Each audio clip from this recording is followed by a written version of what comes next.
តអញ្ចឹងមកក្នុងមកប្រឡោះ span អញ្ចឹងមកប្រឡោះ whole beam អញ្ចឹងមានវាមាន7 span កុងសូលសងខាង2 span មកប្រវែង1ម៉ែត្រកន្លះ3 1ម៉ែត្រ2ទឹកហើយ span ខាងក្នុង5 span អញ្ចឹងមុខកាត់ span ដែលមាន4ម៉ែត្រ2ទឹក5ម៉ែត្រកន្លះនិង1ម៉ែត្រ2ទឹកកុងសូលនេះយើងយកមុខកាត់ប្រើប្រាស់គឺ B 25 cm ហាស45 cm បានន័យថា2ទឹកកន្លះគុណនឹង4ទឹកកន្លះរីឯ span ប្រឡោះកដាលហ្នឹង8ម៉ែត្រ4ទឹកយើងយកមុខកាត់ហ្នឹងពី B 2ទឹកកន្លះហាស6ទឹកកន្លះអញ្ចឹងបានទេតោះអញ្ចឹងយើងចាប់តាមកំណត់នៅក្នុងកម្មវិធីយើង robot ហ្នឹងកំណត់មុខកាត់ទៅតាមអ្វីដែលយើងគណនាមកសិនមកបានទេកំណត់សិនតើចេះម្ដងនេះយើងកំណត់មុខកាត់យើងយកត្រង់ពាក្យថា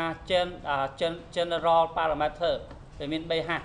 បានណាយើងវាយមកអញ្ចឹងខ្ញុំកំណត់ span ទី1នៅក្នុង robot span ទី1វារាប់ពី span 1ដេញពីឆ្វេងមកដល់ស្ដាំដៃបាន span ទី1ទី2ទី3មកចា span ទី1ដំបូងយើងយក4ម៉ែត្រ2ទឹកដែលមានមុខកាត់ប្រហែល25 45អញ្ចឹងវាយ B 25ដោយសារឲ្យຂະຫນាតទីសង់ទីម៉ែត្រយើងមើលនេះបាទនេះຂະຫນាតទីសង់ទីម៉ែត្រអញ្ចឹង25 45 apply មួយបាទណានេះវាតែយើងមុននឹងនេះយើងធ្វើមិនវិញយើងនឹងសិលិចវាសិនសិលិចអាហ្នឹងសិននេះសិលិចបានកែមកកាត់ទៅជា25 45 25 45មុខកាត់ឲ្យវាមកស្រាប់គឺ30ជាងគុណ60ជាងហ្នឹងអត់មិញតោះនេះ25 45អញ្ចឹងមុខកាត់ធ្នឹម span ទី1ត្រូវតែយើងកំណត់ប្រឡោះល្វែងម្ដងប្រឡោះល្វែងឬក៏គេហៅ span ហ្នឹងគឺ4ម៉ែត្រ2ទឹកគិតពីអាក់បាទណាពីអាក់គិតពីអាក់4ម៉ែត្រ2ទឹកតែបើ clear span ប៉ុន្មានវិញអញ្ចឹងដកនឹងមុខកាត់តម្រូវចេញអញ្ចឹងតម្រូវនេះខ្ញុំយកប្រហែលទឹកទៅយើងយក3ទឹក3ទឹកទៅសាកល្បងសិនទៅសបានទេតោះអញ្ចឹងការកំណត់ប្រឡោះ span យើងយកគេនេះចុចមករូបខាងនេះខាងឆ្វេងមួយទៀតនេះខាងស្ដាំនេះគេយកចុចលើពាក្យថា span geometry អាហ្នឹងការកំណត់ប្រឡោះវាហើយបាទនេះធូនីមាននៃប្រឡោះល្វែងបកអញ្ចឹងបានន័យថាកំណត់ប្រឡោះមកតែ land នេះបានន័យថាម៉េចមិនមែនប្រវែងគិតពីអាក់ឯងគិតពីclear span ពីកេមទៅកេមតម្រូវអញ្ចឹងពីអាក់វា4ម៉ែត្រ2ទឹកដកតម្រូវមកខាង3ទឹកចែក2មកខាង3ទឹកចែក2វាសល់3ម៉ែត្រ9ទឹកអញ្ចឹងហ៎គិតពីអាក់អញ្ចឹងសល់3ម៉ែត្រ9ទឹកហើយតម្រូវឆ្វេងប៉ុន្មាន less support width ទំហំឆ្វេងតម្រូវឆ្វេង3ទឹកតម្រូវស្ដាំ3ទឹកចេញមកបើវាទូចពេកនេះអត់សល់នឹងងាកអត់បានទាញមកចេះទាញឲ្យវាធំទៀតបានណាចាប់ទាញបានណានេះទាញចឹងមកទាញឲ្យវាធំទៀតអត់បានទាញនេះខាងនេះឲ្យវាមកចេះឲ្យមិនឲ្យវាមកអារូបនេះអស់នេះវានៅមានរូបដងទៀតបានណាបើយើងទាញវាធំពេកវាបាត់រូបនេះបាត់មកខាងអញ្ចឹងទាញមកឲ្យវាសមរម្យមកនេះពេលនេះអាខាងនេះមិនបាច់ឃើញក៏បានដែរតោះណាតោះអញ្ចឹងបានទេអញ្ចឹងអានេះគឺទំហំតម្រូវឆ្វេងទំហំតម្រូវហ្នឹងឡាយស្ដាំអានេះគឺប្រឡោះ clear span ហើយនេះគឺជាតម្រូវវាថៃគេណាថៃវាជាទូទៅប្រភេទតម្រូវធ្នឹមយើងមាន3មាន fixed roller pin បាទណាអញ្ចឹងយើងយកវា pin មកពាក្យថា continuous beam យ៉ាងហោចណាស់ក៏មានតម្រូវ pin មួយដែរបាទណាតោះអញ្ចឹងយើងយក pin មួយមកតម្រូវឆ្វេង pin តម្រូវស្ដាំជា roller ក៏បានជា pin ទៀតក៏បានអីឲ្យយើងឯងឲ្យតែបានតម្រូវខាងណាមួយ pin អាខាងណាមួយ roller នេះក៏បានឬក៏ pin ទៀតក៏បានដែរណាតែសំខាន់ប្រភេទតម្រូវ pin ហ្នឹងតែតម្រូវហ្នឹងវាជាសម្ភារៈអីវាមាន concrete ហើយនឹង masonry បានតម្រូវវាគឺជាឥដ្ឋឬក៏ជា concrete ណាបេតុងឬឥដ្ឋតសអញ្ចឹងតសជាគេណាជា RC ដែរបេតុងអាមេដែរអញ្ចឹងយកជា concrete មិនមែនជាឥដ្ឋទេពេលខ្លះអាចអញ្ចឹងហ្នឹងចាក់នៅធ្នឹមហ្នឹងចាក់នៅលើអញ្ចឹងឥដ្ឋដែរអញ្ចឹងតម្រូវជាឥដ្ឋយើងធ្វើយកឥដ្ឋបាទណាបាទតែបើយើងតម្រូវយើងធ្វើជាឡើយតសជាតសបេតុងអាមេដែរយក concrete បាទណាយើងបំពេញគេហៅ span geometry លក្ខណៈធនីមានរបស់ប្រឡោះហ្នឹងតាំងពីប្រវែងវាគិតពីកេមទៅកេម clear span តម្រូវវាប្រភេទតម្រូវហើយតម្រូវហ្នឹងគឺសម្ភារៈអីបាទណាតោះ apply មកអញ្ចឹងប្រឡោះដែលយើងចង់បានគឺនេះត្រូវនេះបាទណាយើងមើលរូបនេះអានេះតម្រូវនេះប្រហែលទឹក3ទឹកឆ្វេង3ទឹកស្ដាំកណ្ដាលនេះ clear span នេះ3ម៉ែត្រ9ទឹកបាទណាតោះតែនេះយើងមិនគិតពីកងតោះហើយបន្តមកយើងនឹង copy span expand នឹងចូល beam geometry នេះវាមាន expand copy span delete span ប ណាតែបើយើង add span ខាតទេ add span យើងត្រូវបំពេញមុខកាត់ផងបំពេញប្រឡោះល្វែងផងតែបើយើង copy span អាមុខកាត់ដែលយើង copy ទៅហ្នឹងវាដូចគ្នាហើយ2ទឹកកន្លះ4ទឹកកន្លះតែយើងបំពេញតែប្រឡោះទេបាទណាអញ្ចឹងខ្ញុំយក copy span វាយលេខ copy ប៉ុន្មានអា span ក្នុងវាមានទាំងអស់5ប្រឡោះអញ្ចឹងយើង copy 4ប្រឡោះទៅឲ្យមកអញ្ចឹងយើងវាយ4ប្រឡោះកន្លែងប្រអប់ហ្នឹង copy ហើយចុចលើពាក្យ copy span វាចេញ4នេះតែមុននឹង copy បានតើយើង select អា span ដល់ក្រហមនេះណា select ក្រហមនេះអត់ក្រហមចេះអត់អាច copy ទេនេះឃើញអានេះបិទចិត្តបាទហ្នឹងអត់ឲ្យវាយទេអញ្ចឹង select ក្រហមសិនបានវាយlại copy ឬ add នេះបានណាហើយ copy មកចុចពាក្យ copy មកបានហើយវាចេញមក4ប្រឡោះទៀតបាទណាអា4ប្រឡោះ copy ហ្នឹងគឺមុខកាត់ដូចអាប្រឡោះទី1និងប្រវែងដូចគ្នាទាំងអស់តែយើងកែតែប្រឡោះតិចមកបានហើយប្រវែងធ្នឹមមុខកាត់ដូចគ្នាហើយបន្តមកយើងចាប់ផ្ដើមកែប្រឡោះទី2 select ប្រឡោះទី2មកអាប្រឡោះទី2 ប្រហែលម៉ែត្រ5ម៉ែត្រកន្លះអញ្ចឹងរបស់យើងនេះវាមាន3ម៉ែត្រជាងហើយណាចុច select ប្រឡោះទី2ហើយចុចលើពាក្យ span geometry វិញកែ length នេះវិញប្រហែលវិញបាទប្រហែលម៉ែត្របានត្រូវដោយសារវាគិតពីអាក់ហ្នឹងវា5ម៉ែត្រកន្លះអញ្ចឹងដកតម្រូវ3ទឹកតែខ្ញុំគិតថាតម្រូវឆ្វេង3ទឹកតម្រូវស្ដាំ4ទឹកដោយសារតម្រូវស្ដាំវាជាប់ប្រឡោះប្រវែងធ្នឹម8ម៉ែត្រអញ្ចឹងបាទណាអញ្ចឹងវា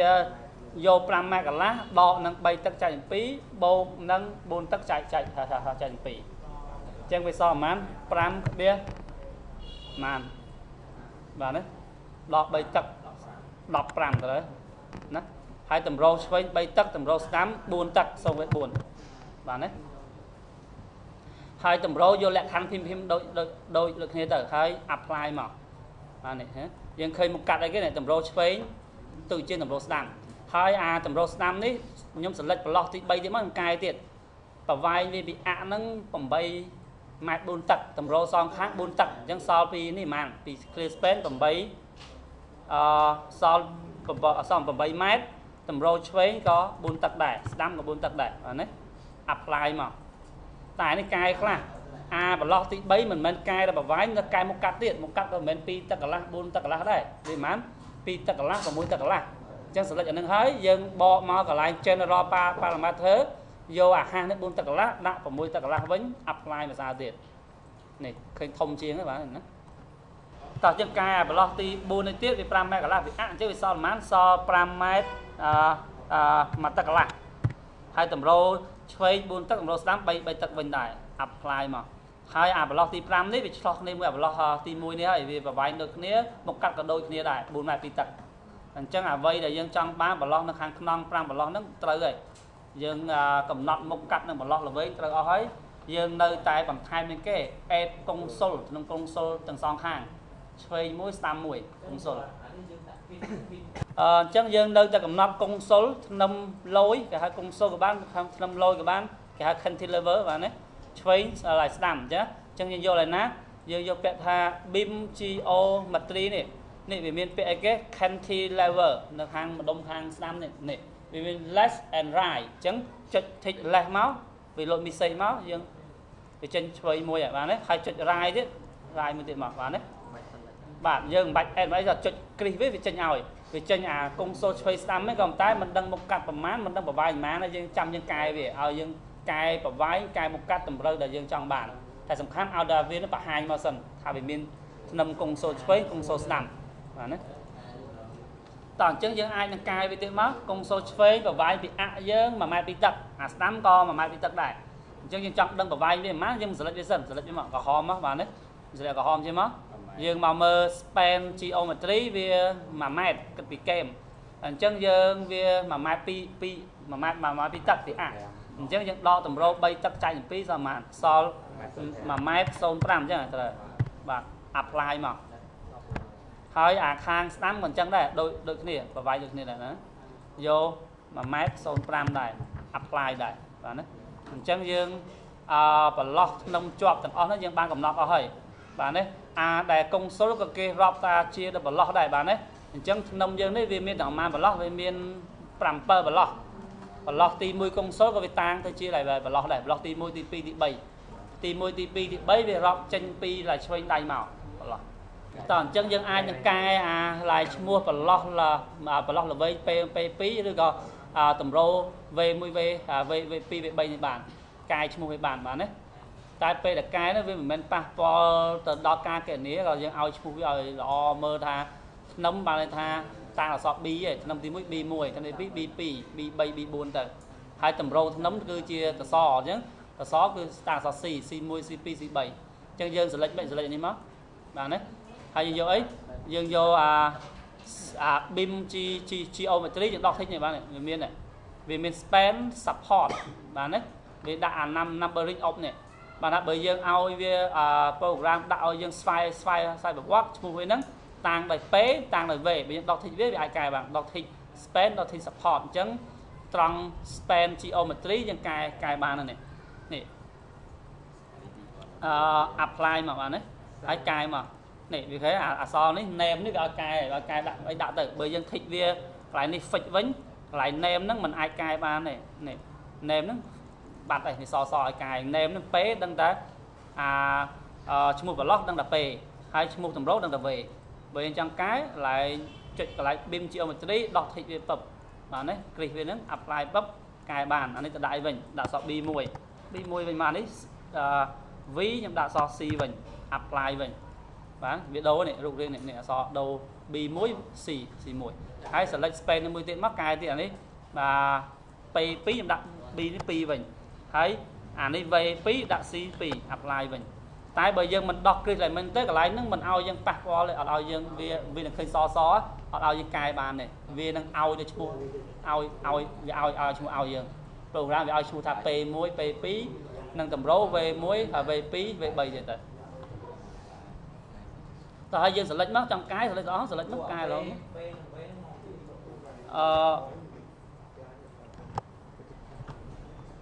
តោះអញ្ចឹងយើងអង្គុយកែតិចឲ្យស្អាតមកទៅជាយើងថាប្រឡោះ span តាំងអក្សរ B តម្រូវដល់សតាំងអក្សរ C វិញអង្គុយកែទៅអស់មកបាទណាពី P1 P2 P3 ទៅ B1 B2 B3 វិញទៅហើយ V1 V2 V3 ទៅ C1 C2 C3 C4 ទៅណាតោះអង្គុយកែឲ្យស្អាតមក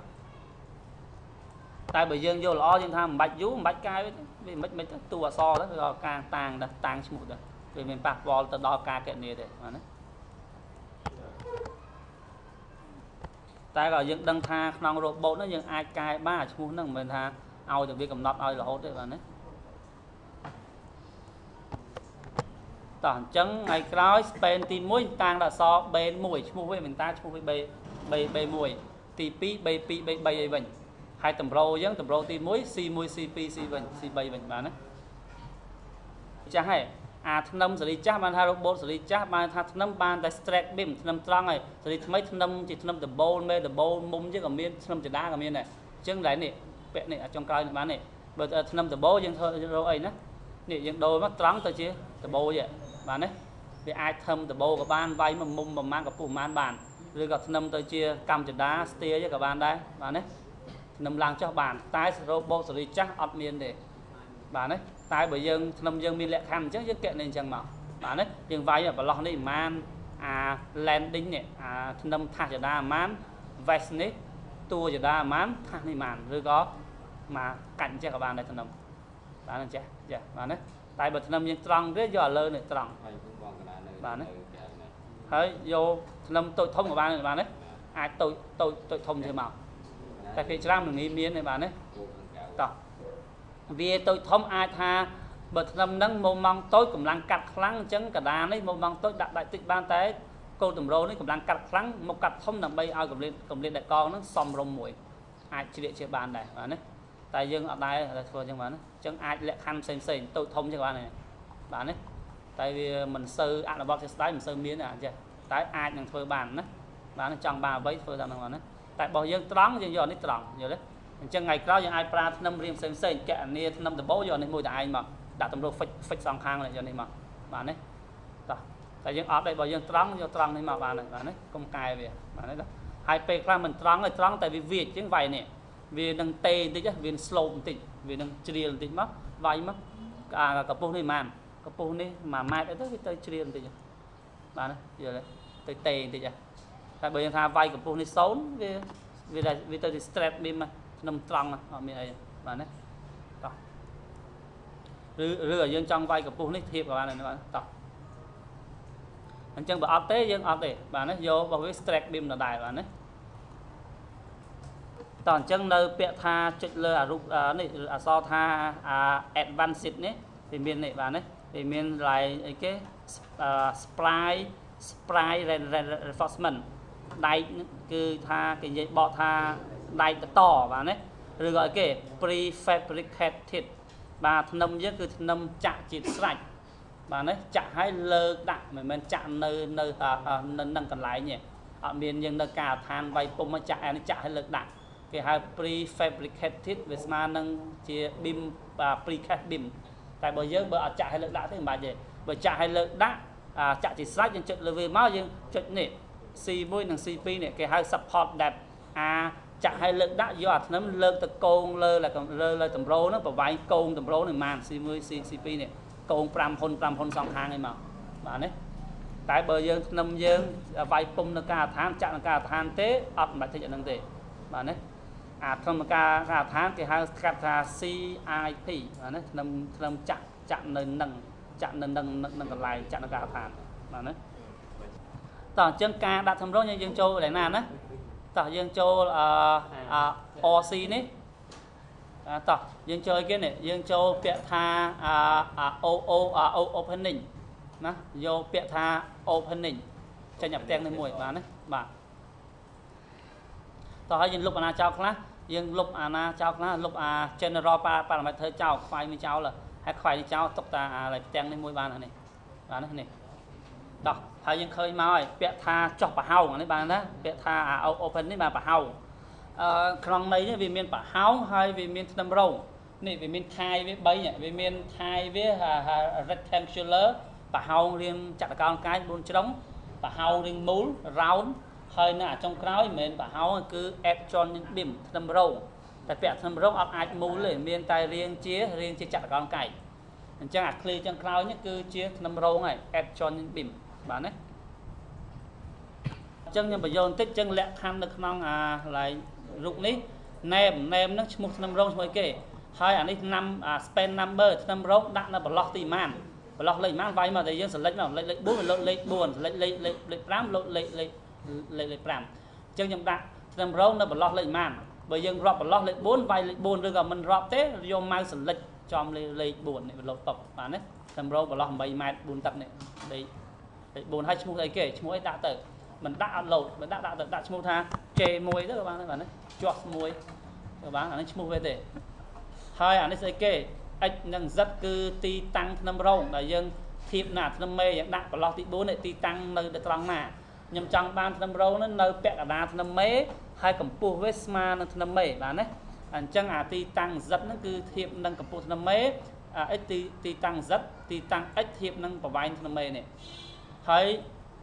hơi một cắt năm râu màn này năm râu giỏi dương vô bẹt tha add cho những bìm hay một cắt màn x mà là b z mà hả và là nấm mình tha một cắt b còn hả tại ở tang b ha thì năm râu tang đôi x nâng z nát nó chỉ mệt nhưng trong ban năm râu nhưng mà mang tất con mà mang tất pi tất con pi tất mình đấy tôi chứ chân nhom vô năm râu một cặp pi tắc bốn tắc chân pi tắc nhưng vay ở đây cái một cặp pi tắc cứ x vay máng sâu với pi mình vay như thế vay pi tắc nó vay mà hay thế để bị nát nó chỉ mệt bạn đấy hay giật nó mà ha mán bốn tắc sâu với buồn nhưng vay bên này sần bạn đấy tao bây giờ add hai pi bây giờ trong lúc với dân cho opening table cho lại thế này là nêm những chê môi nữa hoặc là bốn đạ máu nhưng trong cái chuyện cài này đặt cài hay vì mình pê kể select level hơi còn lại pê này mình add để về ai cái về ai modify cài gọi là né nhưng modify bởi giờ mình hơi chân tế giờ đạ mai hàng cáo nó bị add này add ban tha và time thêm môi thì và nó add tới bay buôn nó phong nâng tròn này là đấy hay bị trong lúc thôi mấy chuyện là nâng máu giờ cho để lịch lục màu mà đấy để lịch ở trên này để lịch lục bạn là bạn đấy bạn đấy chân dương chơi bà hai nhà tà lang nó mau mùi đại bạn đấy này bà hai nhà mau mùi bạn đấy anh chân trong add đang với bảo nhưng select ở dân mới bà hai nhà dân mới add này select block thì 4 nằm nâng đã so chê muối ហើយចំណុចចាប់ខ្ញុំយក center ហើយមកកាត់ធ្នឹម2ទឹក0.2ហាស់4ទឹក0.4ទឹកជាម៉ែត្រអាហ្នឹងហើយធ្នឹមរោងដាក់គ្រីសយកថៃគេយក electronic beam coordinate x ប្រហែល4ម៉ែត្រពាក់កណ្ដាលធ្នឹមហើយ z អង្គិលវាមកស្មើគ្នា4ទឹកកន្លះ0.45ហើយខ្ញុំចុច add មួយមកអានេះវាមកធ្នឹមរោងនេះមួយយើងឃើញរូបនេះមកអានេះតារាងនេះថែមអីគេថែមធ្នឹមរោងមួយយើង add ត3 4ធ្នឹមរោងឃើញ3 4មកដល់នេះហើយបើយើងចង់ហ្នឹងខ្ញុំវាយមិញពេញ coordinate ខុសធ្នឹមរោងហ្នឹងខុសទីតាំងយើងមិនមែនចុច add ទេយើងចុចយក mouse ដាក់នៅលើអា select ធ្នឹមរោងនេះ select ទៅតាមជូកដេក select row នេះបាទណាបាទ row ហើយវាឃើញពាក់ថាមិន add ទេពាក់ថា modify អញ្ចឹង modify coordinate modify អីហើយចុច modify ទុកមកបាទណាបើយើងដាក់ mouse នៅអាក្រោមនេះវា add បន្ថែម2 3បាទណាឥឡូវខ្ញុំសាក add មួយទៀត add យកទីតាំងហ្នឹងតែនេះប្រហែលម៉ែត្រ3ម៉ែត្រ add មួយទៀតមកនេះវាចេញ2 3 3ម៉ែត្របាទណាអញ្ចឹងបាទនេះ add ដល់2 3ខ្ញុំថាមិញមិនមែន add ណាខ្ញុំចុចអីដោយសារយើងចុចលើអាចុងក្រោយនេះអា row ចុងក្រោយនេះវា add វាចុច row ហ្នឹង modify ហើយលុបមកបាទណា modify នេះយល់ទេណាតោះ